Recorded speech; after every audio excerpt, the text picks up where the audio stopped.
Hi, it is day 4 of the Mecklenburg County quarantine. I'm Maureen LaBeouf with Their Leadership, and thanks for joining me again today. I had the opportunity to hear from somebody last evening who told me that she watched the vlog yesterday. And the vlog was about my 8-year-old self during the Cuban Missile Crisis and how afraid I was. And she told me that her little girl recently was crying, and she told her mom she was scared and that she was sorry 3rd grade was over. And she also said that the vlog helped her a little bit with some tips and really to know that she's not alone going through this. So thank you for that. Today we're going to talk a little bit about spiritual wellness. And when we talk about spiritual wellness, we're talking about values, principles, beliefs, morals, really those things that guide you and provide a sense of purpose in your life. Almost every corporation in the country has values on their website.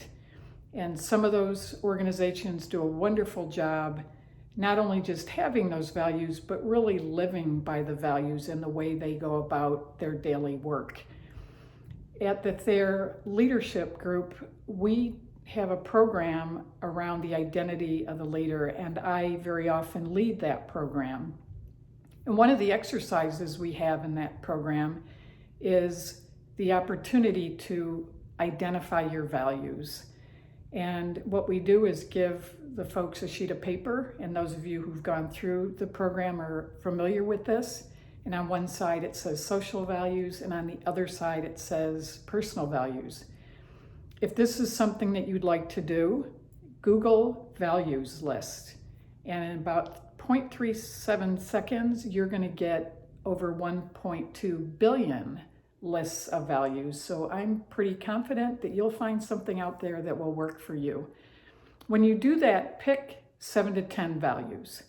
I will tell you I've done this a lot over the last 8 or 9 years, and about 95% of the executives I work with have never selected their values.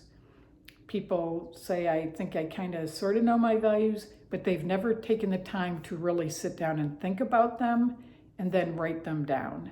So do that. The next step is defining those values. What do they mean to you? And if we had 5 people and they all wrote down family, it might mean something very different for each one of those 5. So define it for yourself and also the way it would apply at work. The next thing that we'd like to have people do is share what you've written down. And it's especially powerful if you can share it with somebody who really knows you, because they can tell you if they think those values are really you, if they are really authentic. And so it's important to get that kind of feedback. And the next step is to flesh them out a bit and define them in the way, as I said earlier, how you could use them at work. And this becomes your leadership philosophy. It's the way in which you lead.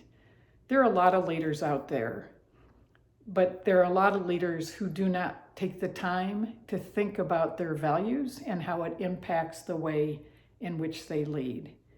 So you've selected your values, you've defined them, you've fleshed them out a little bit for the way that you'll use them at work. The next step is to share them with the people that you lead. Share your leadership philosophy with the folks that you lead. It will let them know what they can expect of you as their leader, and in turn, you can let them know what you expect of them.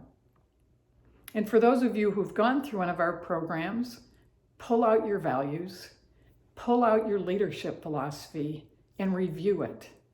And are you using that leadership to guide you during this time right now? Are you using it to guide yourself during this time? Are you using it as you lead at home? And are you using it as you lead virtually? Again, thanks for spending some time with me. Stay well, stay healthy. This is Maureen LaBeouf with Their Leadership. And remember, be the standard.